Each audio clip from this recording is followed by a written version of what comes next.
Orient bell tiles studio से आप देख रहे हैं एबीपी न्यूज।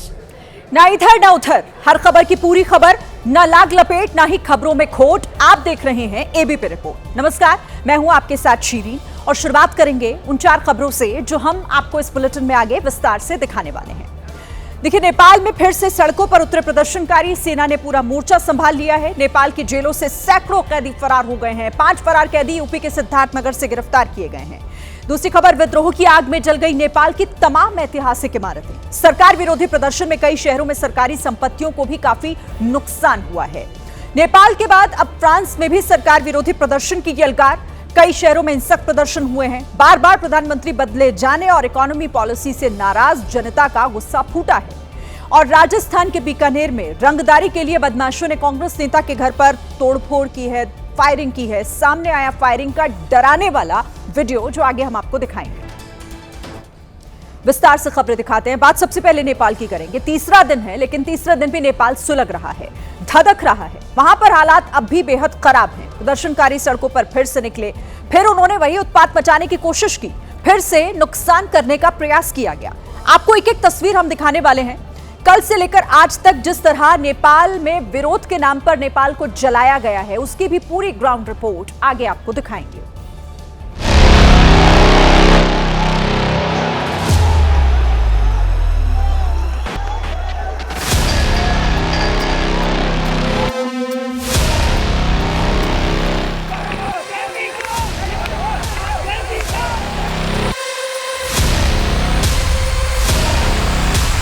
केपी ओली अपने मंत्रियों और सांसदों के साथ उनके सभापति बैठते थे उस हॉल में देखिए अब ये मलबे का ढेर है।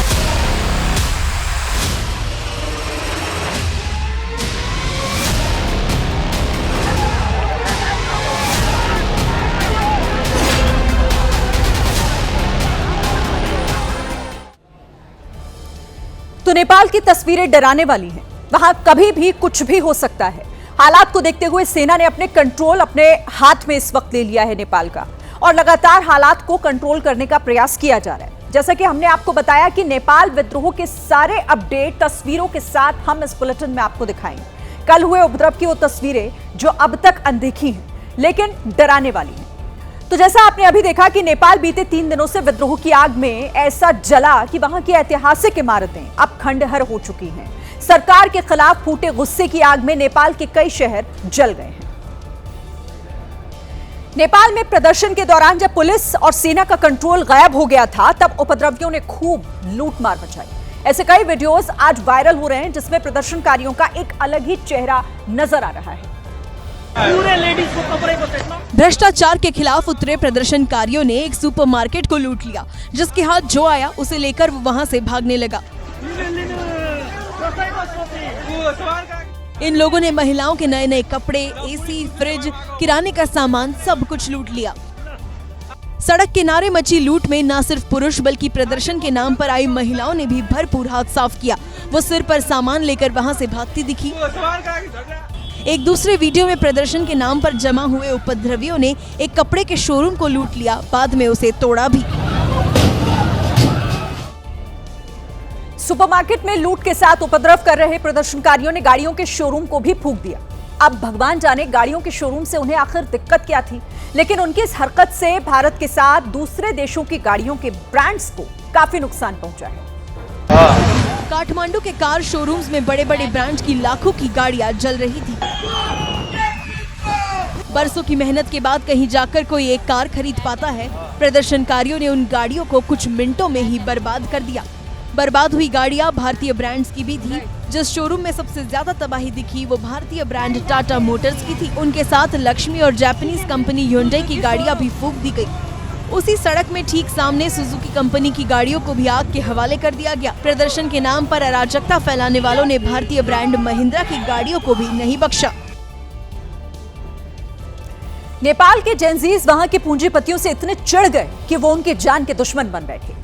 प्रदर्शन करने आए लोगों ने नेपाल के चौथे सबसे अमीर व्यक्ति के घर को लूट लिया। जिस आलीशान महल में नेपाल के चौथे सबसे अमीर व्यक्ति उपेंद्र महतो रहते थे, वहां प्रदर्शनकारियों ने खूब उत्पात मचाया। इनमें एक प्रदर्शनकारी भगवान गणेश का नाम लेकर लूट मार कर रहा था। जय श्री गणेश।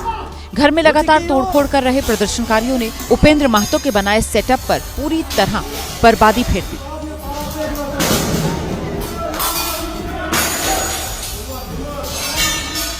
उप प्रधानमंत्री को घर। तोड़फोड़ की वीडियोग्राफी और फोटोग्राफी करने वाली भीड़ ने बिजनेसमैन की आलीशान लाइफस्टाइल को तहस नहस कर दिया। जय श्री भगवान।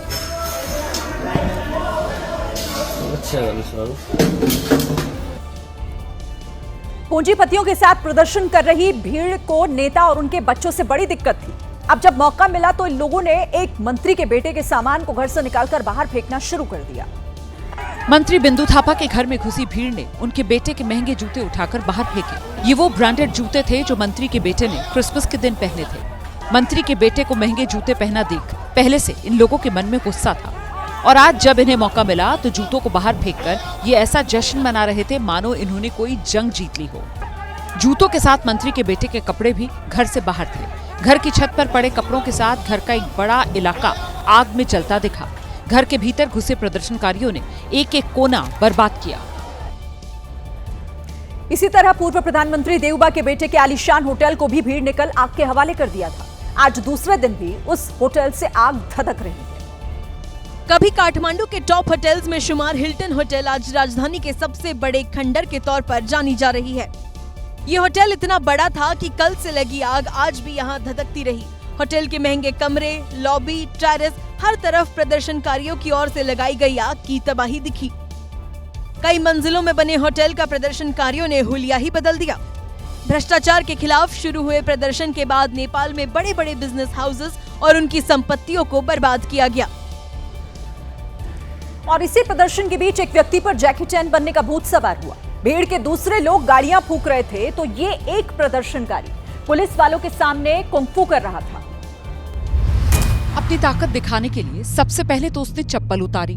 इसके बाद अर्धनग्न ये बहादुर गुर्राता हुआ नेपाल पुलिस की तरफ मुड़ा। कुंफू करते हुए इसके हाथों का इशारा ऐसा था मानो पुलिस के जवानों को ललकार रहा हो। हाथों के बाद पैर चलाना फिर शुरू किया। हाथ, पैर, गर्दन हर तरफ जोर लगाते हुए प्रदर्शनकारी पुलिस वालों को अपनी ताकत का एहसास दिलाने की कोशिश कर रहा था। इधर पुलिस वाले धैर्य के साथ उसकी परफॉर्मेंस देख रहे थे और जब तक उसने अपनी इन हरकतों को जारी रखा तब तक उसके साथ कुछ नहीं। वीडियो बंद होने के बाद क्या हुआ ये नहीं पता।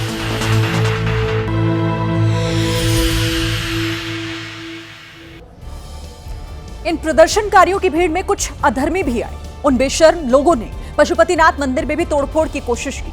इस कायराना हरकत के बाद अब मंदिर की सुरक्षा बढ़ा दी गई है।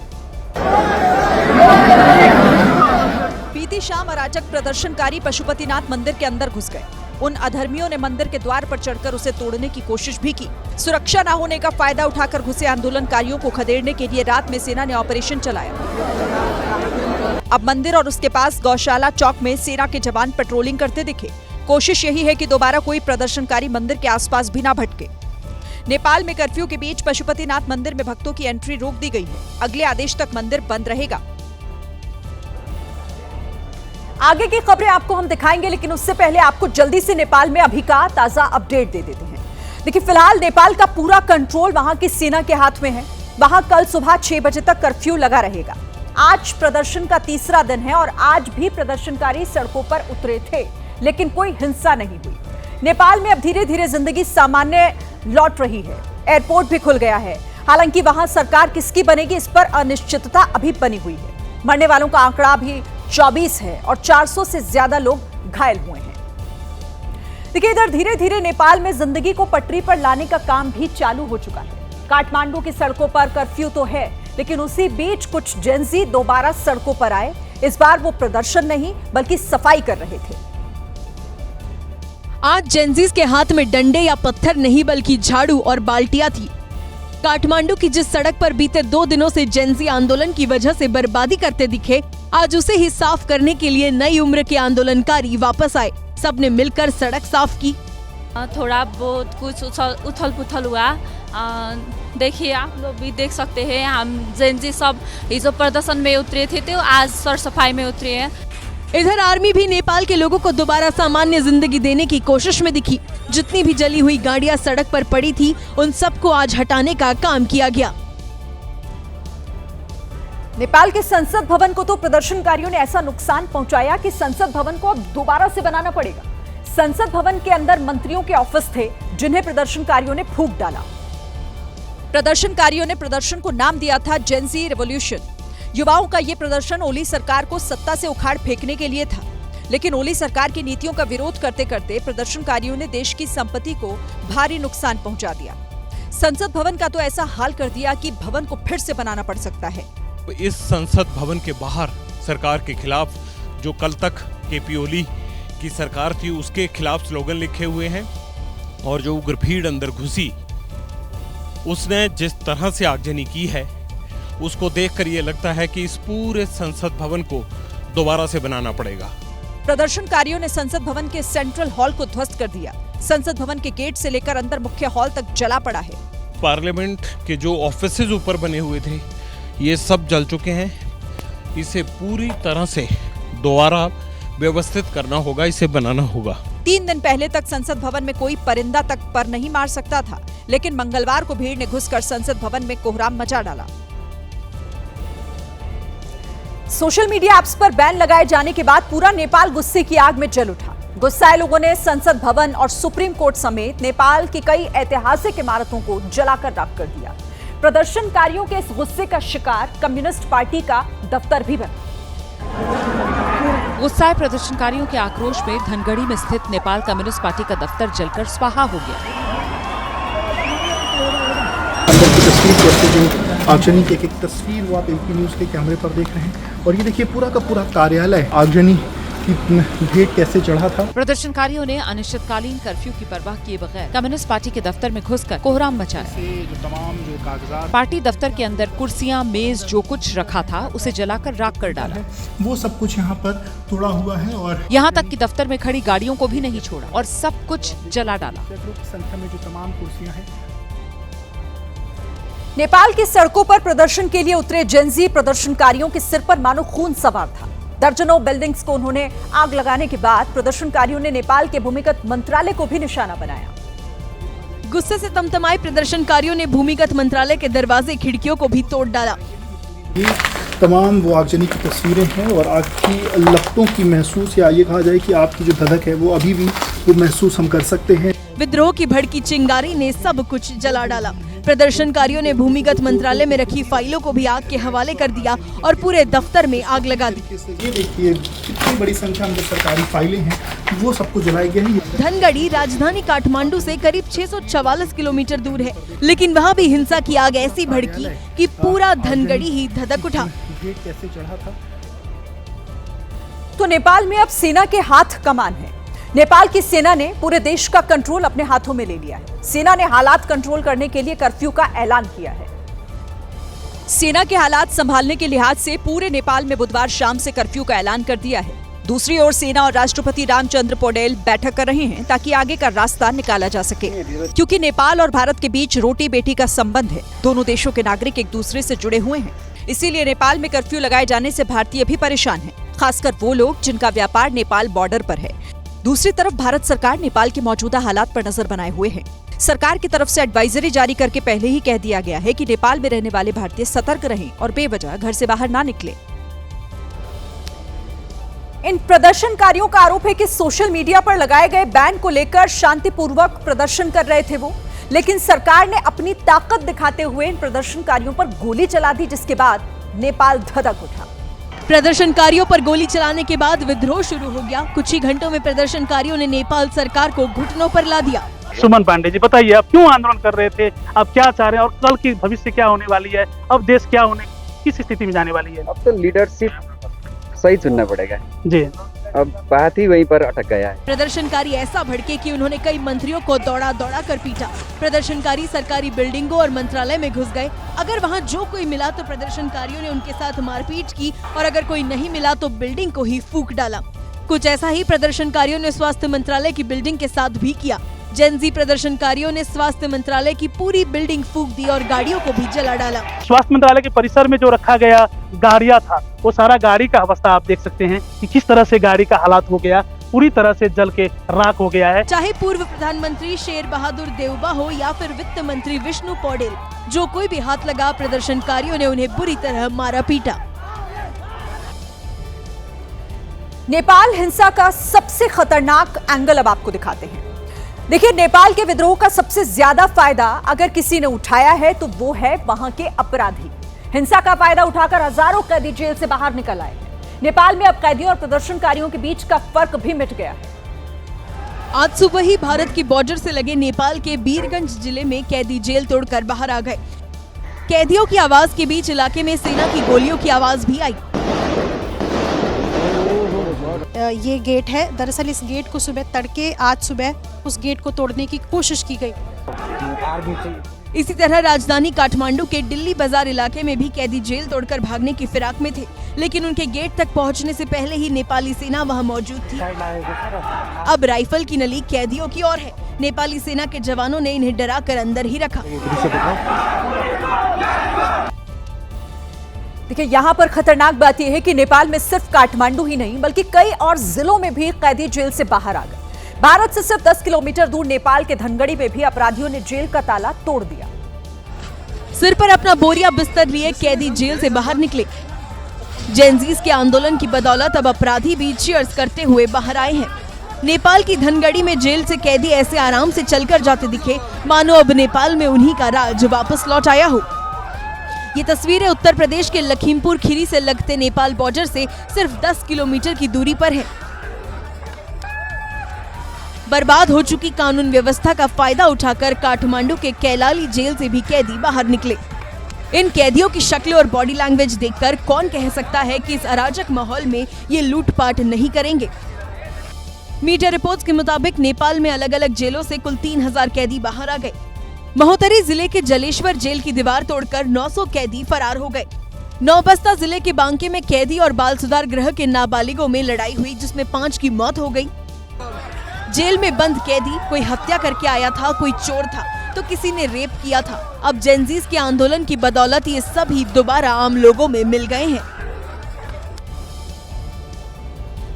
खैर, बकरे की अम्मा कब तक खैर मनाती, यानी कैदी आखिर कब तक अपनी चला पाते। अब जब सेना ने नेपाल का कंट्रोल अपने हाथों में ले लिया तो फिर उन्होंने कैदियों की भी हेकड़ी निकाल दी। काठमांडू के दिल्ली बाजार जेल से भागे कैदियों को आर्मी के जवानों ने रास्ते में ही रोक लिया। जवानों ने सभी कैदियों को सड़क पर ही हिरासत में रखा। अब दोनों तरफ नेपाली आर्मी के जवान हथियारों के साथ खड़े थे और बीच में सामान के साथ बैठे कैदी अपनी किस्मत पर रो रहे थे। हालांकि अराजक माहौल का फायदा उठाकर कैदी सड़क पर भी किसी क्रांतिकारी की तरह खुद को रिहा करने की मांग कर रहे थे। इस वक्त एक बड़ी खबर आ रही है। नेपाल की सिंधुली जेल से 471 कैदी भागे हैं। जेल में आगजनी और तोड़फोड़ कर ये कैदी बाहर भाग गए। सिंधुली जेल में अब एक भी कैदी नहीं बचा। भागने वाले कैदियों में 28 महिलाएं भी शामिल बताई जा रही हैं। कुछ कैदियों ने त्योहार मनाकर लौटने की बात कही। तो देखिए, सिंधुली जेल जहां पर एक भी कैदी नहीं बचा है, खबरें मिल रही हैं कि वहां से तमाम कैदी बाहर भाग गए हैं। उन्होंने तोड़फोड़ भी की जेल परिसर में और उसके बाद वहां से भाग निकले। और इन कैदियों में 28 महिलाएं भी शामिल हैं।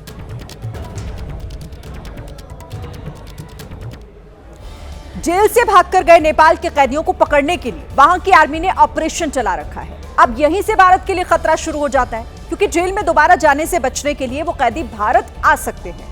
और इसीलिए सरकार की तरफ से भारत नेपाल सीमा पर तैनात सुरक्षा कर्मियों को अलर्ट जारी किया गया है। यूपी और बिहार की पुलिस, उनके साथ बॉर्डर की सुरक्षा कर रही एसएसबी को सतर्क रहने के लिए कहा गया है। आशंका है कि नेपाल में हिंसा का फायदा उठाकर उपद्रवी भारत की तरफ भी उत्पात मचा सकते हैं और इसीलिए एजेंसीज को अलर्ट पर रखा गया है। बॉर्डर के इलाकों में सिक्योरिटी इतनी टाइट हो गई है कि अब लोगों का आना जाना लगभग बंद हो गया है। नेपाल में बढ़ते तनाव के बीच यूपी के सीतामढ़ी में एसएसबी ने चौकसी बढ़ा दी। वहां से आने वाले लोगों की कड़ाई से स्क्रूटनी हो रही है। नेपाल में कर्फ्यू की वजह से वहां जाकर इलाज कराने वाले भारतीय परेशान हैं। तो हम रसौले का दिखाना है, दवाई और आ गया है, कालो फिर के गए हैं, अभी वापस गए जी। कैसे जाए? कुछ तो ऐसे भी हैं जिनका आज ऑपरेशन होना था, पर अब वो पर्ची के लिए बॉर्डर पर खड़े हैं। इनका आज ऑपरेशन होना है, सर्जरी होनी है, लेकिन उसके बावजूद इनको जाने नहीं दिया जा रहा, क्योंकि जिस तरीके की स्थिति है जाहिर सी बात है वहाँ कंप्लीटली बैन है लोगों के आने जाने। नेपाल में कर्फ्यू की वजह से वहां जाने वाली एम्बुलेंस, ट्रक और बसें भारतीय क्षेत्र में फंसी हुई हैं। अब जब तक हालात सामान्य नहीं होते, लोग परेशान होते रहेंगे। एक और बड़ा अपडेट आपको दे दें, भारत में घुसने की कोशिश कर रहे हैं नेपाली कैदी। 24 घंटे में 20 नेपाली कैदियों को पकड़ा गया है। सशस्त्र सीमा बल ने अलग अलग बॉर्डर से कैदी पकड़े हैं। कैदियों को वापस नेपाल पुलिस को सौंपा गया। तो इसी बात की आशंका भी जाहिर की जा रही है और इसीलिए बॉर्डर पर इस वक्त सख्ती बरती जा रही है, क्योंकि भारत में घुसने की कोशिश नेपाली कैदी कर रहे हैं। बीते 24 घंटों में 20 नेपाली कैदियों को पकड़ा गया है।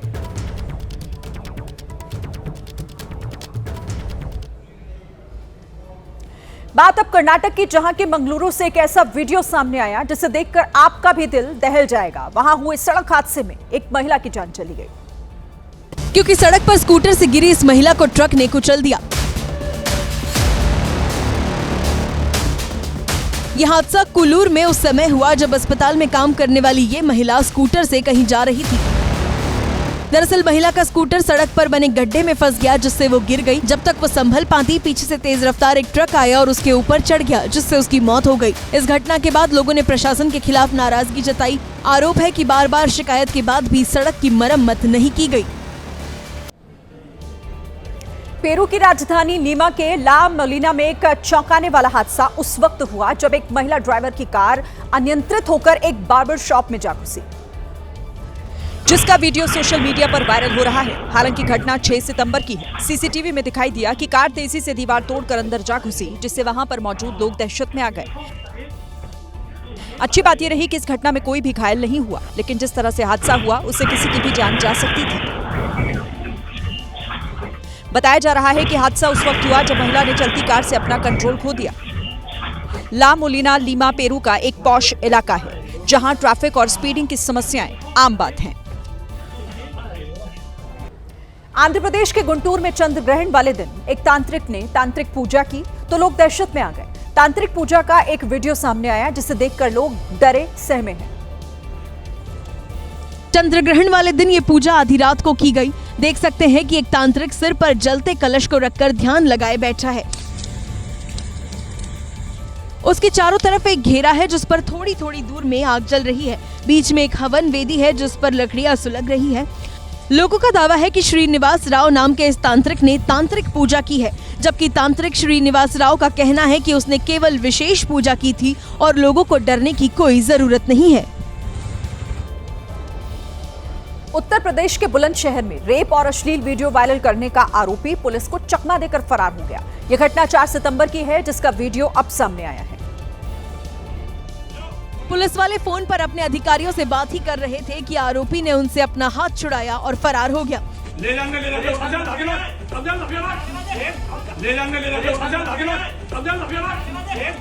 इससे पहले जब पुलिस वाले आरोपी को गिरफ्तार करने पहुंचे तो वो किसी के घर में घुस गया। बताया गया कि इस दौरान आरोपी ने पुलिस पर हमला भी किया। मेरा गला भी दबा दिया इसने। पुलिस जब आरोपी को पकड़कर ले जाने लगी तो ग्राम प्रधान समेत गांव के कई लोगों ने इसका विरोध किया। इस दौरान आरोपी बड़े आराम से बीड़ी पीता दिखाई दिया, साथ ही वो नहीं भागने की बात करता रहा। लेकिन अचानक आरोपी ने पुलिस से अपना हाथ छुड़ाया और छत के रास्ते फरार हो गया। पुलिस भी पीछे भागी, तब तक आरोपी कहीं दूर जा चुका था।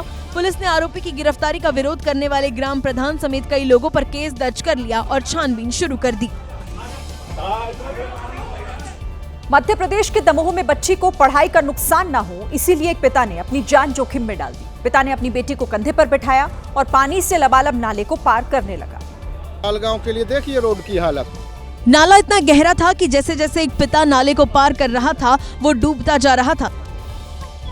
देखो, लेकिन बेटी को पढ़ाई का नुकसान ना हो, इसलिए वो इस जोखिम को उठाने के लिए भी तैयार हो गया।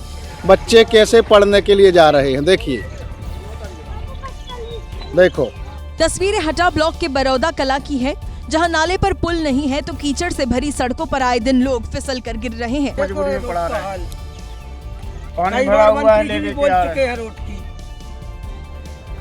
बिहार के मुजफ्फरपुर में अपराधियों के हौसले इस कदर बुलंद हैं कि दिन दहाड़े पेट्रोल पंप पर खड़ी हुई महिला के गले से सोने की चेन छीन ली। 3 बार स्नैचिंग। चेन स्नैचिंग की घटना पेट्रोल पंप पर लगे सीसीटीवी कैमरे में रिकॉर्ड हो गई। जिससे साफ तौर पर दिखाई दे रहा है कि बाइक सवार दो बदमाशों ने पहले एक बार रेकी की, फिर दोबारा रेकी की, जिसके बाद तीसरी बार में महिला के गले से सोने की चेन छीन ली और बड़े आराम से रफूचक्कर हुआ।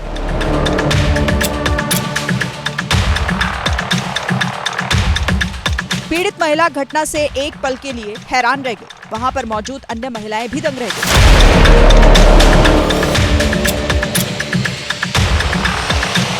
सरेआम घटना से हड़कंप मच गया। वहीं बाइक पर नंबर प्लेट भी नहीं थी, लेकिन सीसीटीवी में पीछे बैठे बदमाश का चेहरा साफ नजर आ रहा है। पुलिस सीसीटीवी फुटेज की मदद से बदमाशों की तलाश में जुटी है। लॉरेंस बिश्नोई के लिए काम करने वाले हैरी बॉक्सर की गुंडई सामने आई है। हैरी बॉक्सर के गुर्गों ने राजस्थान के बीकानेर में कांग्रेस नेता सुखदेव चायल के घर के बाहर फायरिंग की।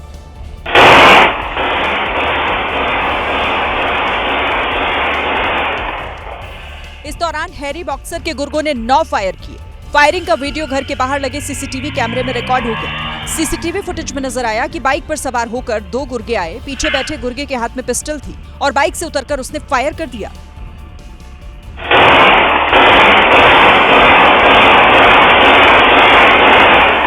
बताया जा रहा है कि कांग्रेस नेता सुखदेव चायल से 5 करोड़ रुपए की रंगदारी मांगी गई थी, जिसे ना देने पर हैरी बॉक्सर ने अपने गुर्गों से फायरिंग करवाई।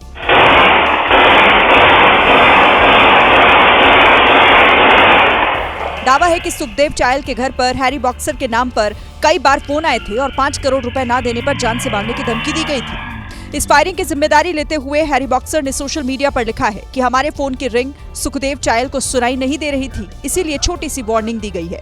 अब इस फायरिंग के बाद सुखदेव चायल का परिवार डरा हुआ है। 2 दिन पहले यूपी का एटा जिला गोलियों की तड़तड़ाहट से दहल उठा था। वर्चस्व की जंग में 2 गुटों के बीच भयंकर खूनी संघर्ष हुआ था, लेकिन अब इस मामले में पुलिस अधिकारियों पर गाज गिरी है।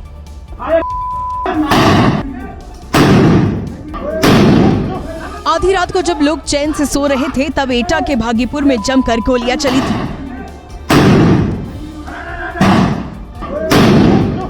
भागीपुर के प्रधान प्रतिनिधि अमर लोधी पर आरोप है कि उसने सोनू गुप्ता नाम के युवक को निशाना बनाकर कई राउंड गोलियां चलाई।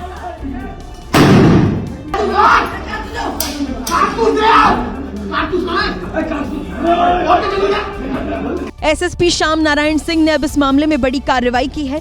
एसएसपी ने पूरी गोदाम चौकी को सस्पेंड कर दिया है।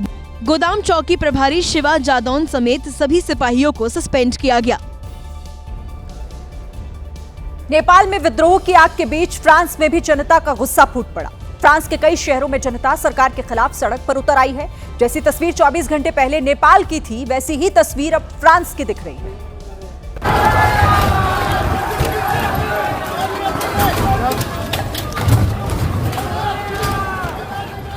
गुस्साई जनता ने सड़क पर रखा सामान तोड़ना शुरू कर दिया। कई जगहों पर आगजनी हुई, जिसके चलते आसमान काले रंग के धुएं से भर गया। राजधानी पेरिस से लेकर कई शहरों में आक्रोशित भीड़ इस तरह गदर मचाती रही। कहीं प्रदर्शन हिंसा का रूप ले चुका है, तो कई जनता हाथों में पोस्टर बैनर लेकर मैक्रो के खिलाफ हुंकार भर रही है। फ्रांस की सड़कें विद्रोह की ज्वाला में जल उठी है। ये भीड़ ना तो किसी के समझने से समझ रही है और ना ही किसी की बात सुनने को तैयार है। कई शहरों में पुलिस और प्रदर्शनकारियों के बीच टकराव हो रहा है। फ्रांस में इस जन युद्ध को नाम दिया गया है ब्लॉक एवरीथिंग, यानी कि सब कुछ रोक दो। और इस आंदोलन के पीछे वजह है सरकार की नीतियों के खिलाफ नाराजगी। हालांकि प्रदर्शनकारियों पर सख्ती भी बरती जा रही है। अब तक सैकड़ों की संख्या में प्रदर्शनकारी गिरफ्तार हुए हैं, जिसमें सबसे ज्यादा संख्या पेरिस के प्रदर्शनकारियों की है। पेरिस में नेपाल जैसे हालात आखिर क्यों बन रहे हैं? आखिर क्या वजह है कि मैक्रोन के खिलाफ जनता सड़क पर उतर आई है? दरअसल इसकी वजह है फ्रांस में 2 दिन पहले हुआ सियासी घटनाक्रम। दरअसल 8 सितंबर को फ्रांस के प्रधानमंत्री फ्रांसवा बायरू की सरकार नेशनल असेंबली में विश्वास मत खोने के बाद गिर गई। वोटिंग के दौरान 364 सांसदों ने सरकार के खिलाफ वोट दिया, जबकि सिर्फ 194 सांसद ही सरकार के साथ खड़े दिखे। 2 साल में ये चौथी बार रहा जब राष्ट्रपति इमैनुअल मैक्रोन द्वारा नियुक्त किसी प्रधानमंत्री को पद से हटना पड़ा है। इसके बाद मैक्रोन ने रक्षा मंत्री सेबेस्टियन लेकॉर्नु को फ्रांस का नया प्रधानमंत्री नियुक्त कर दिया और यहीं से भड़क उठी हिंसा की चिंगारी। इतना तो साफ है कि फ्रांस के लोग अब मैक्रोन की मनमर्जी से ऊब गए हैं और ये भी साफ है कि बार बार प्रधानमंत्री बदलना उन्हें पसंद नहीं आ रहा। सबसे ज्यादा नाराजगी वामपंथी नेताओं में है, जिन्होंने फ्रांसवा बायरू के विश्वास मत खोने के बाद मैक्रोन से भी इस्तीफे की मांग की थी। फ्रांस में हजारों की संख्या में पुलिसकर्मी प्रदर्शनकारियों को रोकने की कोशिश कर रहे हैं, लेकिन फिलहाल उन पर काबू नहीं पाया जा सका है। प्रदर्शनकारी पूरे फ्रांस में प्रदर्शन कर रहे हैं और उन्होंने ट्रैफिक को पूरी तरह रोक दिया है। बिहार में कांग्रेस और आरजेडी के मंच से पीएम मोदी की मां को गाली दी गई थी। इसे बीजेपी ने बड़ा मुद्दा बनाया और आज जब राहुल गांधी अपने संसदीय क्षेत्र रायबरेली के दौरे पर पहुंचे तो विरोध किया गया। राहुल की रायबरेली पहुंचने से पहले ही बीजेपी के नेता और कार्यकर्ता सड़क पर जमा हो चुके थे। हाथों में विरोध की तख्तियां थी और जुबान पर राहुल के खिलाफ नारेबाजी। यूपी के मंत्री दिनेश प्रताप सिंह की अगुवाई में बीजेपी के नेताओं ने राहुल के काफिले को रायबरेली में घुसते ही रोकने की कोशिश की। ये प्रदर्शन उसी हरचंदपुर इलाके में हो रहा था जहां राहुल गांधी बूथ अध्यक्षों के साथ बैठक करने वाले थे। इसके कुछ देर बाद राहुल गांधी गोरा बाजार पहुंचे। यहां उन्होंने अशोक स्तंभ का लोकार्पण किया और बीजेपी पर पलटवार कर दिया।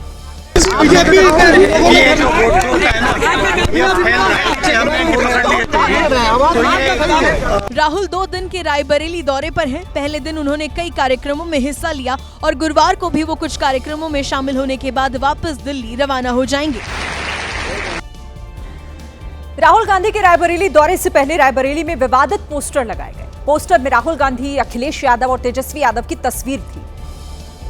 तेजस्वी यादव को भगवान ब्रह्मा का दर्जा दिया गया, राहुल गांधी को भगवान विष्णु का और अखिलेश यादव को भगवान महेश का अवतार बताया गया। पोस्टर में लिखा गया कि इंडिया की अंतिम सांस कलयुग के ब्रह्मा विष्णु महेश है, जो ये राहुल, तेजस्वी और अखिलेश यादव हैं। ये पोस्टर समाजवादी पार्टी के नेता राहुल निर्मल बागी ने लगवाए हैं, जो चर्चा में बने हुए हैं। हमारे इंडिया गठबंधन के तीनों साथी हैं, तेजस्वी जी, राहुल जी और माननीय हमारे नेता अखिलेश यादव जी। इन्होंने जिस तरीके से हम सबकी आवाज, दलितों, शोषित, वंचितों की आवाज उठाने का काम किया है, तो इनको मैं कलयुग का अवतार के रूप में मानता हूँ। ब्रह्मा, विष्णु और महेश वाले इन पोस्टर्स से समाजवादी पार्टी और कांग्रेस के कार्यकर्ता उत्साहित हैं, लेकिन विवाद बढ़ने के बाद इन पोस्टर्स को हटा दिया गया। इंडोनेशिया में हुई भारी बारिश की वजह से कई हिस्से बाढ़ में डूब गए हैं। इंडोनेशिया के कुंबासारी बाजार से नदी में आए उफान के बाद डराने वाली तस्वीरें सामने आई। नदी में आए तूफान से कुंबासारी बाजार में बना एक मकान ताश के पत्तों की तरह ढह गया। कुछ ही सेकंड में ये बहुमंजिला मकान नदी में समा गया। तेज बारिश के बाद बाली की सड़कों पर भी बिजली की रफ्तार से पानी बहता नजर आया। वहां से सामने आई तस्वीरों में एक सुपरमार्केट का बेसमेंट पानी में डूबा दिखा। बाली की सड़कों पर गले तक पानी भर गया, जिसकी वजह से वहां रह रहे लोग एक दूसरे को पकड़कर उफनते रास्ते को पार करते दिखे। राजस्थान के रेवाड़ी में उस वक्त अफरा तफरी मच गई जब दिल्ली जयपुर हाईवे पर मछलियों से भरा हुआ एक पिकअप पलट गया, जिससे हाईवे पर जाम जैसे हालात बन गए। ऐसा लग रहा था हाईवे नहीं, मछलियों से भरा हुआ तालाब है, जहां सिर्फ चारों तरफ मछलियां ही मछलियां दिखाई दे रही थी। पिकअप में रोहू, मांगुर, पंकाज, रूपचंदा जैसी करीब 3 लाख रुपए की मछलियां थी, जो देखते ही देखते तड़प तड़प कर मर गई, जिसकी वजह से दिल्ली जयपुर हाईवे पर अच्छा खासा जाम लग गया। स्थानीय लोगों के मुताबिक जैसे ही पिकअप साबन पुल के पास पहुंचा, ड्राइवर ने गाड़ी से अपना बैलेंस खो दिया और पिकअप पलट गया। घटना के बाद से ड्राइवर मौके से फरार हो गया। मौके पर पहुंची पुलिस ने मछलियों को हाईवे से हटवाकर साफ कराया, तब जाकर यातायात सुचारू हो पाया। यूपी के फिरोजाबाद में बस में आग लगने से हड़कंप मच गया। हादसे के वक्त बस में 30 से ज्यादा यात्री सवार थे। अच्छी बात यह रही कि आग भड़कने से पहले ही सभी यात्री बाहर आ गए। यात्रियों के उतरते ही बस में आग तेजी से भड़की, जिसके बाद पूरी बस धू धू कर जलने लगी। बताया गया कि शॉर्ट सर्किट की वजह से बस में आग लगी। ड्राइवर ने आग बुझाने की कोशिश की, लेकिन आग बुझने की बजाय और भड़क गई। जानकारी के बाद दमकल कर्मी मौके पर पहुंचे और आग बुझाने में जुट गए। काफी कोशिश के बाद आग पर काबू पाया गया, लेकिन तब तक बस काफी जल चुकी थी। स्वीडन के स्वास्थ्य मंत्री का एक वीडियो सामने आया है, जिसमें वो प्रेस कॉन्फ्रेंस के दौरान बेहोश होकर जमीन पर गिर गईं। इस घटना के बाद पूरे हॉल में सन्नाटा छा गया। वीडियो में दिखाई दिया कि स्वीडन की नई स्वास्थ्य मंत्री एलिजाबेथ लैंड प्रधानमंत्री के साथ प्रेस कॉन्फ्रेंस में मौजूद थी। प्रधानमंत्री जब पत्रकारों को जवाब दे रहे थे, तो स्वास्थ्य मंत्री एलिजाबेथ उन्हें बहुत ध्यान से सुन रही थी, लेकिन तभी मुंह के बल जमीन पर गिर पड़ी। स्वास्थ्य मंत्री जब नीचे गिरी तो पोडियम का कोना उनके चेहरे से टकरा गया और उन्हें चोट आ गई। जिस दौरान एलिजाबेथ बेहोश हुई। उस वक्त उनके बगल में खड़ी क्रिश्चियन डेमोक्रेट्स पार्टी की नेता एबा बुश पानी पी रही थी और स्वास्थ्य मंत्री को गिरता देख उन्होंने अपना ग्लास फेंक दिया और स्वास्थ्य मंत्री की तरफ दौड़ पड़ी। हालांकि कुछ देर बाद स्वास्थ्य मंत्री वापस प्रेस कॉन्फ्रेंस में लौटी और बताया कि बीपी लो होने के चलते उनके साथ ऐसा हुआ। इजरायल ने ट्यूनीशिया में एक नाव पर ड्रोन से अटैक कर दिया। जानकारी के मुताबिक ये नाव मदद लेकर गजा जा रही थी, तभी इजरायल ने नाव पर ड्रोन से अटैक किया। ड्रोन के गिरते ही नाव में आग लग गई, जिसके बाद खतरे का सायरन बजने लगा।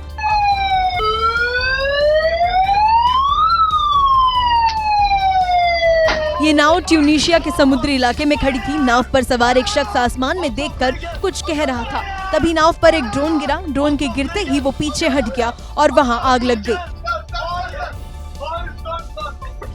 नाव पर सवार लोग तुरंत आग बुझाने में जुट गए। पाइप के जरिए पानी का छिड़काव करने लगे। कुछ देर की कोशिश के बाद आग बुझा दी गई। इस हादसे में कोई घायल नहीं हुआ, लेकिन नाव को काफी नुकसान पहुंचा। उत्तर प्रदेश के मेरठ में एक मनचले युवक को कॉलेज से लौट रही छात्रा का हाथ पकड़ना महंगा पड़ गया। इसके बाद बीच सड़क पर जो कुछ हुआ वो हैरान करने वाला था। लड़की चिल्लाई तो आसपास के लोग इकट्ठा हो गए और फिर क्या था, सभी ने मिलकर युवक की जबरदस्त धुनाई कर डाली।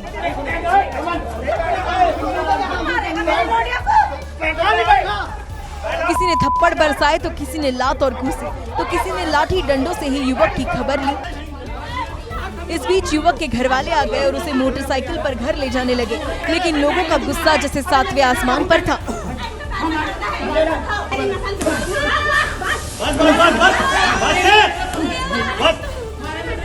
इस बार जिस लड़की के साथ छेड़छाड़ हुई थी उसने मोर्चा संभाला और युवक को दनादन एक के बाद एक कई थप्पड़ जड़ डाले। लड़की की मां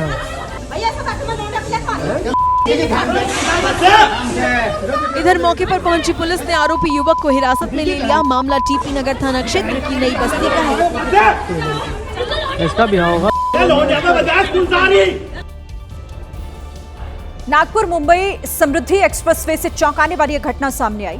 वहां से गुजरने वाली कई गाड़ियों के टायर पंक्चर हो गए। जब लोगों ने गाड़ियों से उतरकर देखा तो उनके होश उड़ गए, क्योंकि पूरी सड़क बड़ी बड़ी कीलों से पटी पड़ी थी। आज या महामार्गावर समृद्धी महामार्गावर आहे ते संपूर्ण किल्ले मारून टाकलेले रोडवर 4 गाड्या पंक्चर झालेल्या आहेत। सड़क पर लगी कीलों की वजह से कई गाड़ियों के टायर पंक्चर हो गए। अच्छी बात ये रही कि इस दौरान कोई बड़ा हादसा नहीं हुआ। असं काम करताना डायव्हर्शन काढून बॅरिकेड लावूनच पुढचं काम करावं, अन्यथा मोठा अनर्थ इथं झाला असता। शुरू में तो लोगों को ये लगा कि ये काम लुटेरों का हो सकता है, लेकिन बाद में पता चला कि सड़क बनाने का काम कर रही कंपनी ने ये कीलें लगाई थी। लोगों ने इस पर नाराजगी जताई, जिसके बाद दावा है कि रातों रात कीलें हटा दी गई। नोएडा के सेक्टर 51 में नकाबपोश बदमाशों की हरकतों से लोगों में जबरदस्त गुस्सा है। दबंगों ने घर के बाहर खड़ी हुई एक कार में तोड़फोड़ कर दी।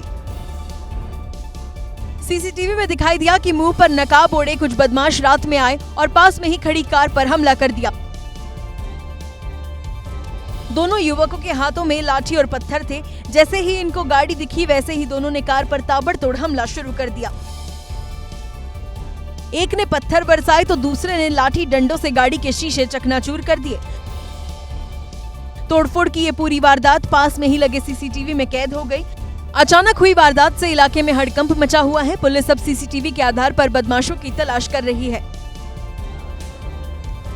तो इसी के साथ ये थी आज की एबीपी रिपोर्ट। कल भी जारी रहेगी खबरों की खोज। आगे रहने के लिए आप देखते रहिए एबीपी न्यूज। नमस्कार।